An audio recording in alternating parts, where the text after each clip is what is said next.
em cada epístola, assim é que eu assino. A graça de nosso Senhor Jesus Cristo seja com todos vós. Então, a partir daqui, Paulo assinou essa carta para dizer: essa é a minha letra, essa é a minha assinatura, essa fui eu que escrevi. Mas essa outra que mandaram para vocês, se passando por mim, não acredite, não é verdade.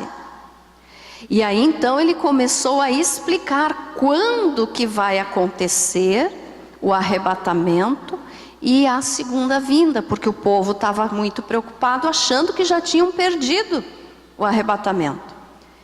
E outros achavam assim, que o arrebatamento seria ali naqueles dias. Eles estavam errados, pastora? Não, porque todo cristão deve esperar o momento do arrebatamento, assim como nós estamos esperando hoje, Só que alguns dessa igreja aqui, achando que o Senhor Jesus viria imediatamente nos dias deles, eles começaram a abandonar a vida. Eles não queriam mais trabalhar, eles não queriam mais assumir compromisso algum. E aí Paulo então escreve essa carta que ele assina, então, como ele disse ali de próprio punho, Paulo, E ele começou a dizer: não pense que o arrebatamento já aconteceu. Não vai acontecer antes de vir a apostasia. E eu quero te falar hoje então, algumas coisas a respeito disso. Mas ficou claro então por que Paulo precisou escrever isso? Amém? Então veja só, eles estavam acreditando que tinham perdido o arrebatamento e não queriam, outros estavam achando que já iria acontecer e não queriam mais trabalhar.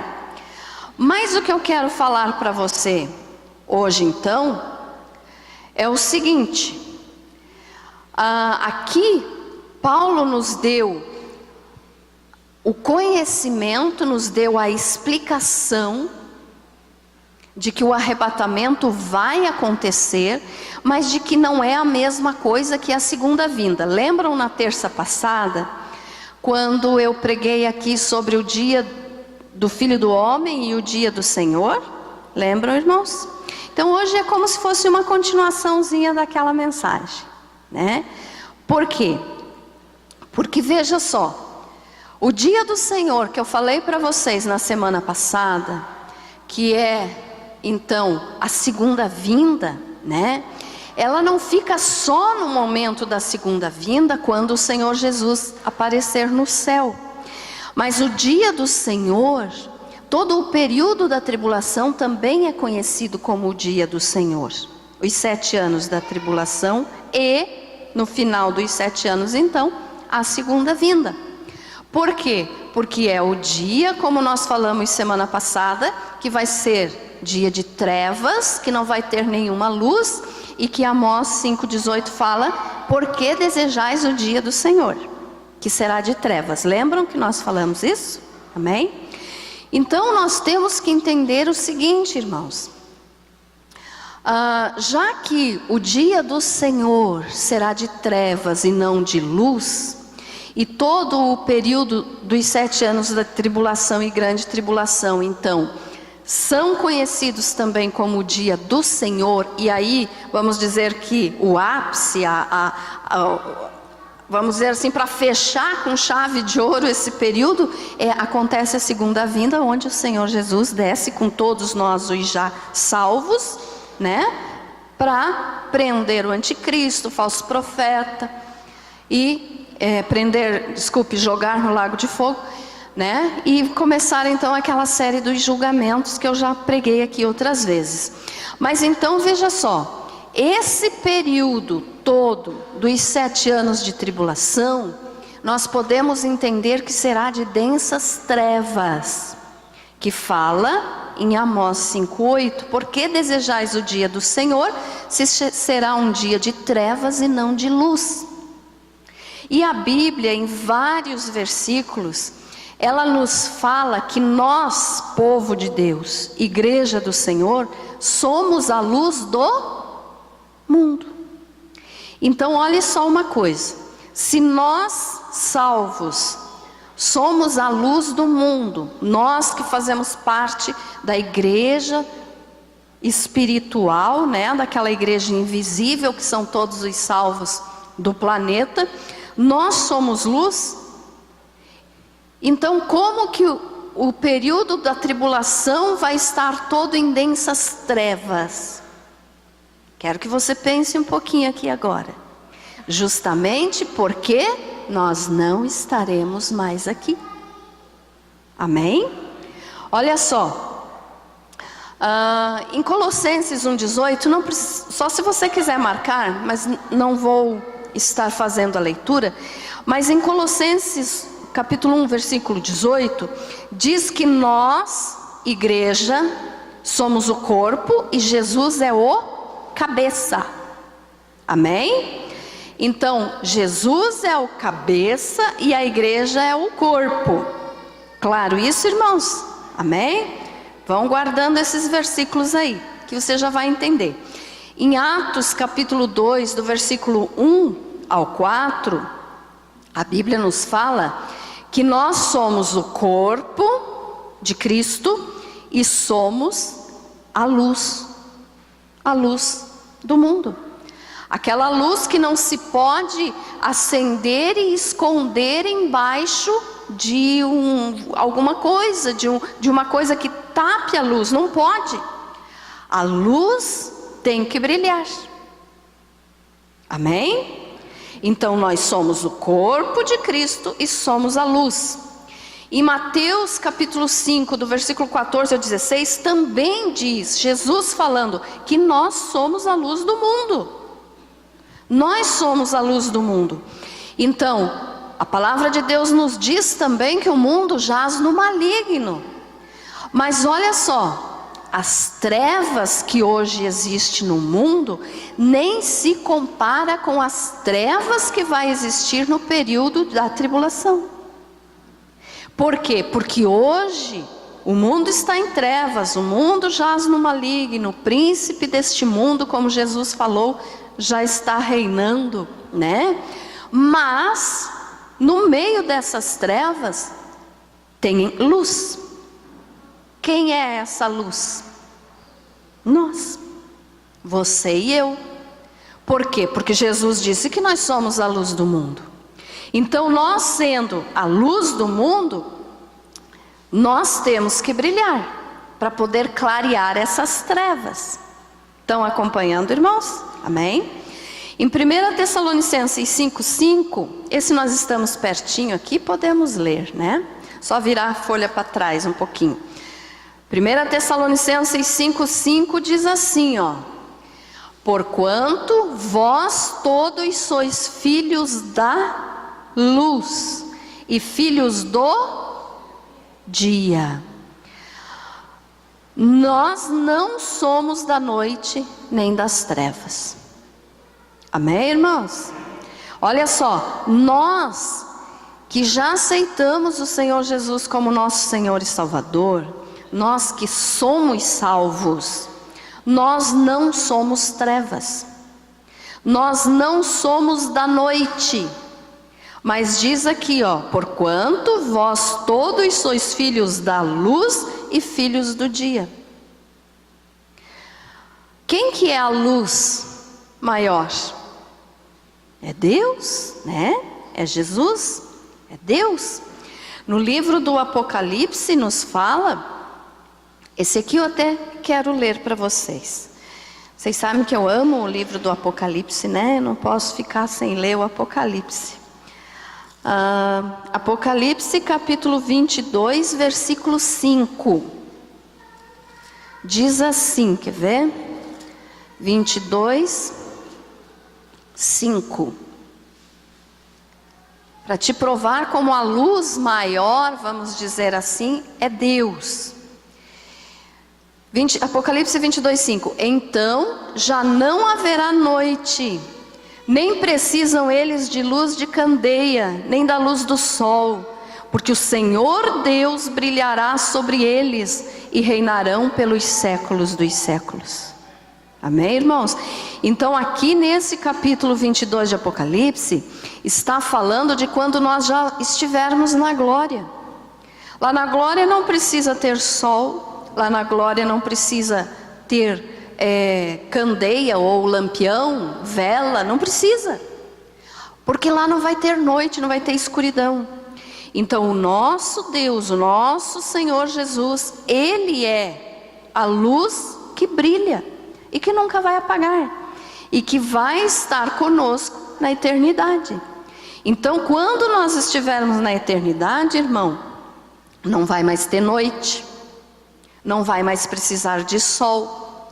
Não vai mais precisar ter energia elétrica. Porque a luz de Jesus é que vai estar brilhando nesse lugar. Amém? Então vejam só, não vamos mais precisar de claridade artificial, né? E os problemas, o sol é uma bênção, mas os problemas às vezes que o sol nos traz, faz com que a gente passe trabalho. Por exemplo, eu posso usar o meu próprio exemplo. Um dia muito quente, eu não me sinto bem, porque o calor é demais, eu não suporto muito calor. Então, os irmãos aí, a maioria dos irmãos já sabem que eu amo o inverno, né? E inverno, irmãos, inverno. Então, olha só, o sol que é símbolo de sofrimento muitas vezes para as nações, para as pessoas que vivem aqui, no céu já não vai mais existir. Então ninguém mais vai passar calor no céu. Não vai mais existir seca, não vai mais existir terra rachada como a gente vê na televisão lá para o norte, nordeste, provocado pelo calor. No céu só tem coisa boa. E a luz que vai brilhar lá então, não existe noite, não existe escuridão, mas não tem sol. É a luz do Senhor Jesus. Amém? Então o Senhor Jesus é a luz que reflete em nós. Nós refletimos a luz do Senhor Jesus, porque nós somos dele. Também quero ler ainda só um capítulo antes, Apocalipse 21, 23. Só para confirmar então o que eu estou te falando aqui, ó. 21, 23 diz assim: a cidade não precisa nem do sol, nem da lua, para lhe darem claridade, pois a glória de Deus a iluminou, e o Cordeiro é a sua lâmpada. Amém? Então na eternidade não vamos precisar nem de sol, nem de lua, nem de estrela para clarear. Não vamos precisar mais disso, porque o Cordeiro, ou seja, o Senhor Jesus é a lâmpada, é Ele quem brilha. E enquanto nós estamos aqui, nesta vida, nesse mundo, nós temos que fazer com que a luz de Jesus brilhe através de nós. Por quê? Porque o mundo jaz no maligno, o mundo está em trevas.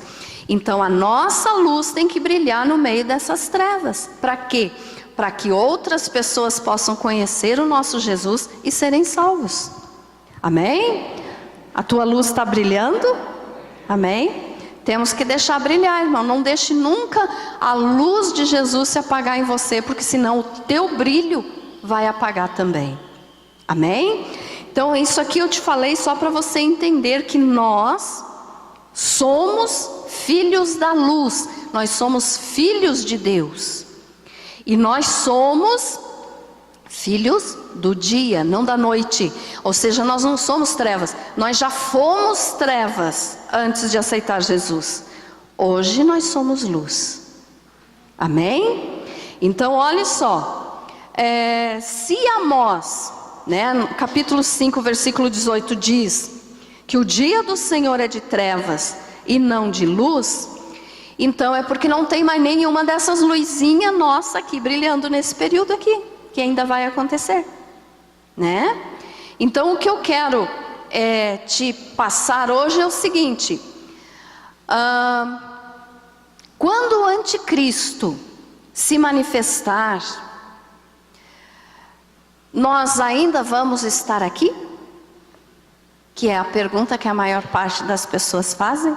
Pastora, o anticristo, nós ainda vamos conhecer o anticristo? Né?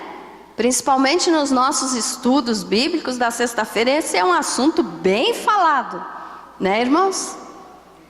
Mas como eu respondo para eles no estudo, eu também vou responder agora. eu não quero nem conhecer ele. Se Jesus depois, lá na glória, quiser mostrar para nós quem é ele, aí Jesus que sabe. Mas eu não quero nem saber. Por quê? Porque no momento que ele se manifestar nessa vida, nesse tempo aqui do período de 7 anos, vai ser densas trevas. Densas trevas. Nunca houve período assim e nunca haverá depois. Quer ver o que fala Sofonias 1,15? Pode só anotar, depois você confere. Eu só leio aqui para você.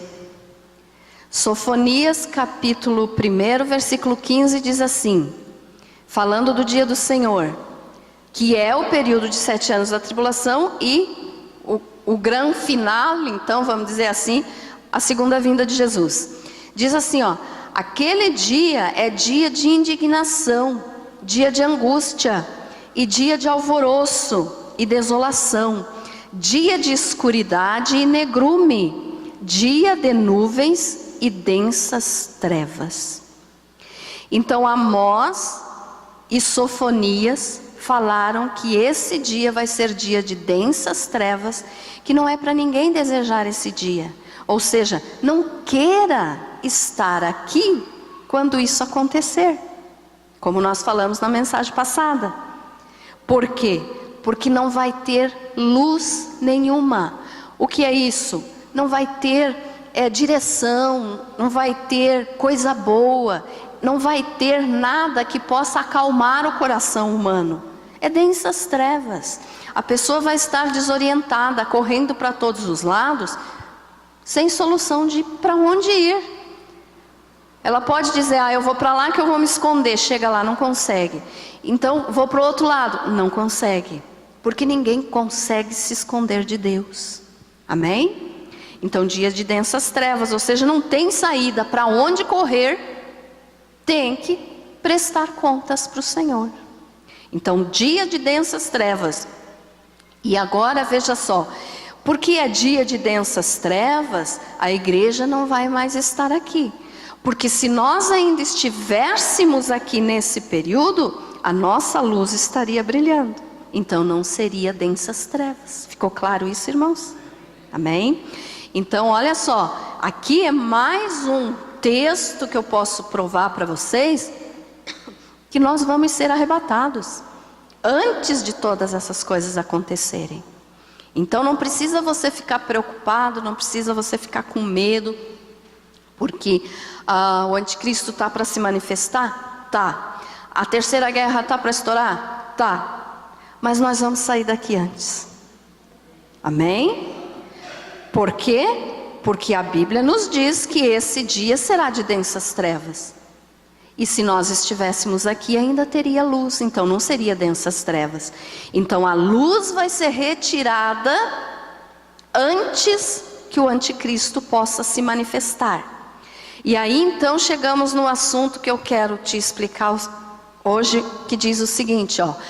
O que é que detém o anticristo de se manifestar? Nós estamos vendo que tudo no mundo está se dirigindo para esse acontecimento. O anticristo vai se manifestar. Ou seja, ele já está aí, isso você pode ter certeza.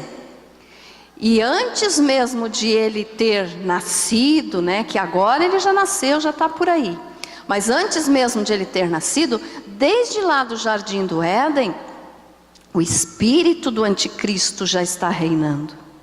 Mas ele agora como pessoa, como homem, o homem da iniquidade, o homem do pecado, como a Bíblia chama ele já está no mundo. Então ele já estando no mundo e tudo se direcionando para isso, como nós estamos vendo, né? Como eu falei aqui naquele domingo a respeito lá da decisão do Donald Trump de colocar a embaixada americana em Jerusalém, é um dos sinais. E agora, lembram que eu falei para vocês aquele dia que na quarta-feira, eu preguei no domingo, eu disse na quarta-feira, dia 13, vai ter uma reunião dos líderes dos países árabes? Quem é que viu na internet? Viu que realmente aconteceu? Então, os países árabes não estão aceitando isso. E infelizmente, irmãos, o Brasil está apoiando. O Brasil é o único país que não é muçulmano que assinou contra Israel. E aí a coisa fica feia para o nosso lado. Não que o Senhor vá deixar os seus passar trabalho, não. Mas o Brasil vai ter uma resposta de Deus por causa disso. O Temer assinou, indo contra Israel. E a palavra do Senhor nos diz em vários versículos que aquele que abençoar Israel será abençoado. A promessa para Abraão que Deus fez. E aquele que amaldiçoar Israel, ou se levantar contra Israel, será amaldiçoado. E o Temer assinou então, junto com os países árabes, foi o único país não muçulmano que assinou contra Israel. Infelizmente, o nosso Brasil, que sempre defendeu Israel, que sempre esteve diante de Deus corretamente porque apoiava Israel, agora está fora da bênção de Deus. Então nós podemos esperar que a situação do Brasil piore. Isso é sem sombra de dúvida. Mas você que é fiel ao Senhor, o Senhor te guarda. Amém? Mas a situação é essa. Então veja só, tudo está mostrando que o anticristo vai se manifestar. Tudo está fechando conforme a Bíblia nos indica. E essa semana saiu também a reportagem de que o presidente da Turquia, o Erdogan, ele falou que vai construir, vai levar a embaixada da Turquia para Jerusalém Oriental. Viu também, irmão? Então esse é mais um ponto que complica a situação. A guerra está para acontecer, o anticristo está para se manifestar, mas nós ainda estamos aqui. Então, o que está impedindo o anticristo de se manifestar? Algumas pessoas, alguns teólogos dizem assim, que quem impede o anticristo de se manifestar, de se mostrar para o mundo e de começar a governar, é o arcanjo Miguel. Bobagem, irmãos. Isso é pura bobagem de pessoas que não conhecem bem a palavra do Senhor. Por quê? Porque o arcanjo Miguel, ele não pode impedir, vamos dizer assim, o anticristo de se manifestar, porque ele trava, e vai travar, como fala em Apocalipse, uma luta contra Satanás, onde ele vai expulsar Satanás definitivamente do céu, ou seja, das regiões celestes. Mas o arcanjo Miguel, ele está no céu, ele não está na terra, para poder ser retirado daqui para que o anticristo se manifeste. Não. Quem impede o anticristo de se manifestar é alguém que está aqui na terra. O arcanjo Miguel está no céu. Ele não vai ser retirado daqui para que o anticristo se manifeste. Ficou claro isso? Ele está no céu. Quem impede então o anticristo de se manifestar é alguém que está aqui na terra. Alguns teólogos, outra linha de pensamento da teologia, e pregadores dizem que é o Espírito Santo. O Espírito Santo que impede o anticristo de se manifestar. Talvez você tenha esse pensamento também. E agora eu vou te dizer, não é o Espírito Santo, meus irmãos. Sabe por quê? É claro que o Espírito Santo está em nós. Ele está em nós. Mas não é ele que está diretamente impedindo o anticristo de se manifestar. Porque para alguém impedir o anticristo de se manifestar, essa pessoa tem que estar aqui na terra e daí ser tirado. Ninguém pode tirar o Espírito Santo daqui. Ah, pastora, mas você mesmo já falou que o Espírito Santo vai nos levar e nos entregar para Jesus. Vai. Mas o Espírito Santo é Deus. Ele vai continuar em todos os lugares. Ele vai continuar aqui na terra. Ele não vai estar agindo da mesma forma que ele age hoje conosco, mas depois do arrebatamento, ele vai continuar aqui na terra, só agindo de uma maneira diferente. Ficou claro isso, irmãos? Porque hoje Ele mora em nós, é Ele a nossa força, é Ele quem nos orienta, quem nos capacita, é Ele quem está nos preparando para nós encontrarmos Jesus, é Ele que vai nos arrebatar e nos levar ao encontro de Jesus. Mas não é Ele que impede que o anticristo se manifeste. Então quem é, pastora? A igreja. Somos nós. Agora eu quero que você entenda bem isso. A pastora não está dizendo que o Espírito Santo não tem poder, não é isso, tá, irmãos? O Espírito Santo é Deus. Mas o que eu estou dizendo é que o Espírito Santo está em nós. Então somos nós, enquanto estivermos aqui, que estamos impedindo o anticristo de se manifestar. Ficou claro isso? Amém? Por quê? Porque o anticristo, ele é conhecido como o iníquo, que a Bíblia fala. Ele é iníquo, ou seja, ele pratica iniquidade. O anticristo, ele é o filho de Satanás. O filho próprio de Satanás. Lembram da mensagem então que eu falei aquele dia lá da união dos anjos com as mulheres? Lembram disso, irmãos? Que eu falei que ele sempre quis corromper a raça humana.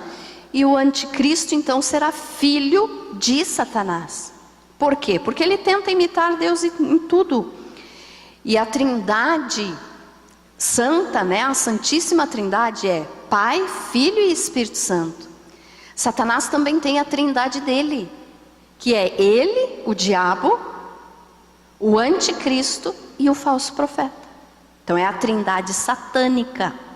E essa trindade satânica, então, só vai poder se manifestar, o anticristo só vai poder se manifestar quando a igreja não estiver mais aqui. Porque ele é chamado de iníquo, de homem do pecado, de filho da destruição, filho da perdição. Ou seja, ele é inteiro trevas. Por isso que quando ele se manifestar, o período da tribulação, que é o período que ele vai estar governando, é densas trevas.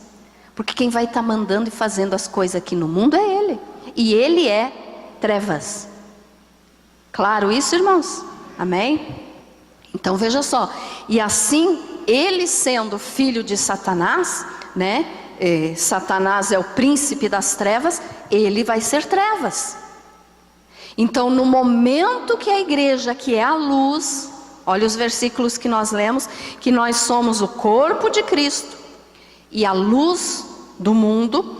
No momento que a igreja for arrebatada, que o Espírito Santo então nos tirar daqui e nos levar ao encontro de Jesus nos ares, o anticristo vai ter condições de se manifestar. Como assim? O mundo vai estar um caos e ele vai chegar como um salvador e vai colocar ordem no mundo por um período de 3 anos e meio, vai ser uma falsa paz.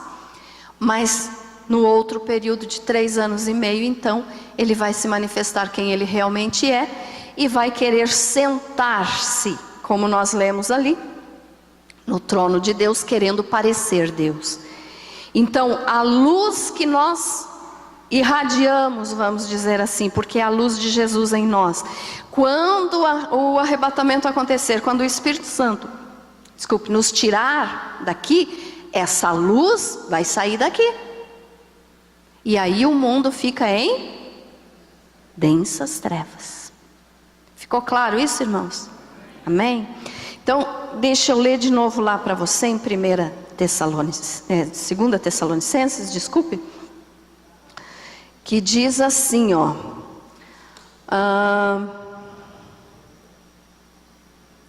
No versículo 2:6. E agora sabeis o que o detém, para que ele seja revelado somente em ocasião própria. Quem que detém para que o anticristo seja revelado somente em ocasião própria? A igreja. Amém? E tem mais um detalhe ainda que eu posso te comprovar pela palavra de Deus, de que nós vamos ser arrebatados antes de ele se manifestar.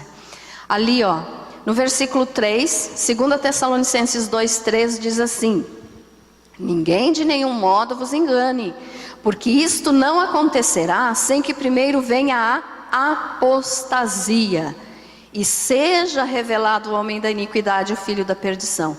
Então Paulo está dizendo aqui, para aqueles irmãos que ele escreveu essa carta, que estavam achando que já tinha acontecido o arrebatamento por causa daquela falsa carta. Então ele está dizendo aqui, ó, não se preocupe, antes de o anticristo se manifestar, tem que acontecer a apostasia. E aqui tem muita gente, muito pregador por aí, confundindo as coisas, dizendo que a apostasia que tem que acontecer é o abandono da fé. A palavra apostasia, irmãos, ela vem do grego, e ela significa tirar, ou ser tirado. E essa palavra apostasia aqui, então, nesse texto, em alguns textos, pode que a palavra apostasia esteja se referindo àqueles que abandonam a fé em Jesus. Mas nesse texto aqui, irmã Aline, olha as aulas lá de hermenêutica agora, que a gente tem que analisar o texto pelo contexto.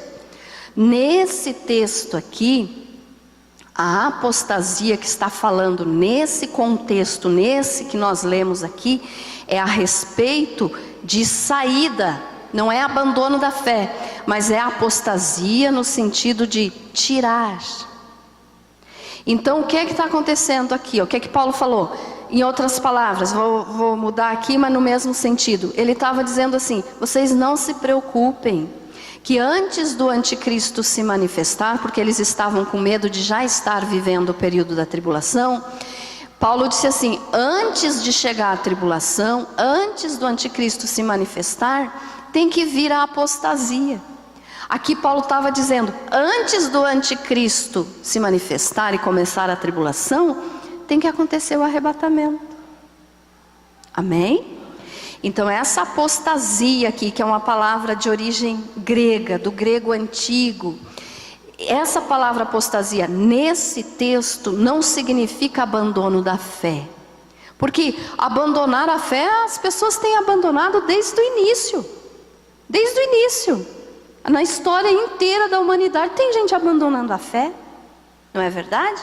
Um dos mais, vamos dizer assim, conhecidos biblicamente, teve vários, mas eu vou citar só um aqui, que apostatou da fé, que abandonou a fé, que a gente pode dizer assim, foi Judas Iscariotes, conhecendo Jesus, vivendo com Jesus, abandonou a fé, quer dizer, escolheu trair Jesus, abandonou Jesus. Então não significa aqui abandono de fé, mas está falando da palavra apostasia aqui, no sentido de rapto, tirar. É a palavra grego arpazo, é aqui, que é nesse texto aqui, que foi traduzido daí para nós, no latim como apostasia. Então, essa apostasia aqui nesse texto eu quero deixar bem claro para você, não é aquele que abandona a fé, mas significa a partida, significa aquele que foi partindo, ou a partida, ou seja, a igreja vai partir desse mundo. Amém, irmãos? Ficou claro isso? Amém? Então quando você lê esse texto aqui que você lê, não acontecerá sem que primeiro venha a apostasia, não está dizendo que muita gente vai abandonar a fé. Está acontecendo isso, está, mas nesse texto aqui significa arrebatamento. Não vai acontecer a tribulação, Paulo estava dizendo para os cristãos aqui de Tessalônica, antes que aconteça o arrebatamento. Porque eles estavam preocupados que tinham perdido o arrebatamento e já estavam vivendo o período da tribulação. Então eles estavam com medo. Imagine você hoje sabendo que o arrebatamento aconteceu e eu fiquei. Não queremos isso, né? Então eles estavam assim. E Paulo escreveu, não se preocupe. Primeiro vem a apostasia, no sentido de tirar, o retirado, a retirada. Então, o arrebatamento da igreja. Então, para que você entenda bem isso, quem que vai ser retirado dessa terra? Nós, a igreja de Jesus. E quem que impede o anticristo de se manifestar? Nós, a igreja de Jesus.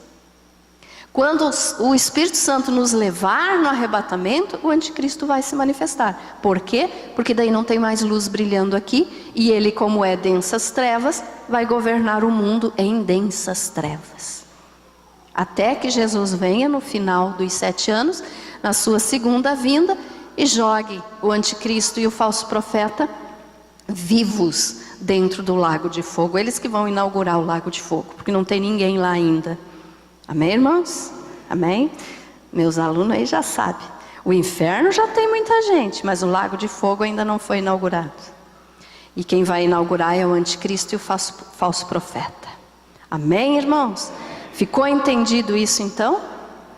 Então, assim, ó, tudo que está acontecendo no mundo assusta. Assusta. Guerra, né? Para estourar, briga. Os muçulmanos estão a ponto de explodir o mundo. Vai acontecer? Vai. Mas nós não vamos mais estar aqui. Você crê nisso? Amém? Eu creio. E eu creio também que o arrebatamento está para acontecer de hoje para amanhã. Ou seja, quando eu digo isso, eu não estou afirmando que vai ser hoje ou amanhã. Eu estou dizendo que a qualquer momento. Pode ser ainda esse ano, pode ser o ano que vem, eu não sei. Mas é perto, está perto. Estamos na hora do arrebatamento. E por isso precisamos então deixar que o Espírito Santo faça brilhar em nós a luz que é Jesus. Amém? Deixe Jesus brilhar na tua vida, porque enquanto nós estamos aqui, o mundo está nessa paz aparente, nessa tranquilidade. Vamos dizer que tem problema, tem guerra ali, aqui, mas ainda é uma paz comparado com o que está por vir depois que acontecer o arrebatamento. Então ninguém queira ficar. Faça de tudo para você estar preparado para ser arrebatado, porque vai ser terrível. A palavra de Deus nos diz que os peixes do mar e as aves dos céus vão tremer diante de Deus. Você já imaginou um peixinho lá dentro d'água, tremendo, olhando para o céu e dizendo: o Deus Todo-Poderoso está agindo? Ah, mas pastora, peixe não fala. A Bíblia não está dizendo que ele fala, está dizendo que ele vai tremer. Ou seja, toda a natureza vai sentir a ira de Deus que vai estar sendo derramada nesse período. Vai ser um período muito sério, que nunca houve e nunca vai haver igual depois. Amém, irmãos? E por isso precisamos do Espírito Santo. Ficou claro então? A pastora não está dizendo que o Espírito Santo não impede a ação do inimigo, não é isso. Estou dizendo que o Espírito Santo, através de nós, igreja, somos o que impedimos o anticristo de se manifestar.